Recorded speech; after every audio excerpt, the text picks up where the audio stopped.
sutuoktinių turto padalijimas santuokos nutraukimo atveju. Būtent ši problema yra labai dažnai pasitaikanti ir žmonėms sudėtinga suprasti, kaipgi tą turtą dalinti santuokos nutraukimo metu, netgi ir tuo atveju, kai tas turtas yra įsigytas su kreditu. Tai žinoma, dažniausiai paprasčiausiai sutuoktinio turtą padalinti parduodant ir pasidalinant pusiau.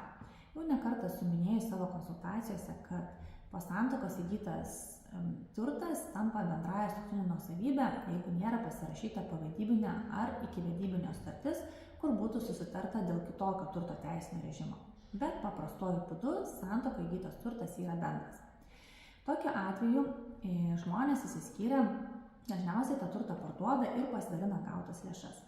Tačiau ką daryti, jeigu yra turtas įsigytas su kreditu? Kaip tokiu atveju šį turtą padalinti, kam tenka įsipareigojimai, kam tenka turtas? Taigi šiuo atveju šalis gali tarpusavį susitarti arba tą nusprendžia teismas. Jeigu šalis nusprendžia, kad vienas turtas atitenka vienam iš sutuoktinių ir kitas sutuoktinis taip pat turi mokėti kredito įmokas, tokiu atveju turi būti gautas banko sutikimas, kad sutinka, jog vienas iš sutuoktinių perimtų šį kreditą ir visas įmokas. Ši situacija yra gan sudėtinga, nes tokiu atveju turi to kito sutuoktinio arba būti lėšos pakankamos, kad jis galėtų vienas dengti visą kreditą, arba turi būti gautas papildomą užtikrinimo priemonę, ar įkeistas papildomas turtas, ar gautas kito asmens laidavimas, kuris būtų pajėgus užtikrinti, kad tas asmuo vykdys šios įsipareigojimus. Reikia pažymėti, kad šalis tarpusavyje gali susitarti ir dėl kitokio turto padalymo.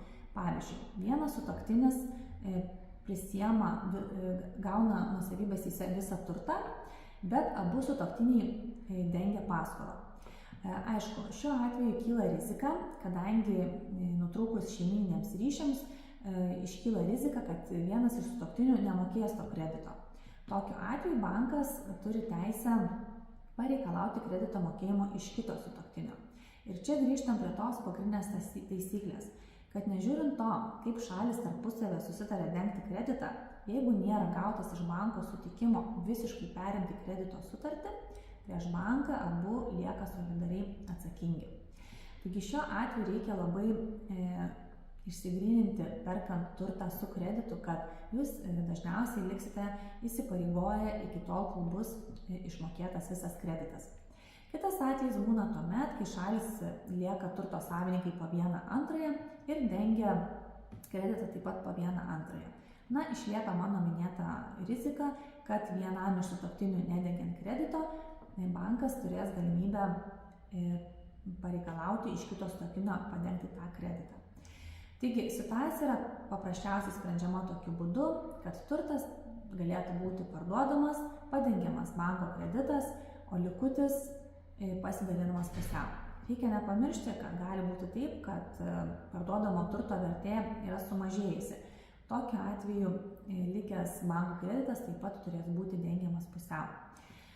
Žinant visas šias rizikas, visą laiką reikėtų įsigyjant turtą su paskola, reikėtų įsivertinti, ką jūs darysite, jeigu santuoka nutruks. Mano minėta ankstesniai konsultacijoje apie vedybų sutartis, šias rizikas būtų galima apsitarti. Todėl esant santuokos nutraukimui būtų labai paprasta įsispręsti turto padalijimo klausimus ir įsipareigojimo apimti, kai yra nutraukiama santuoka.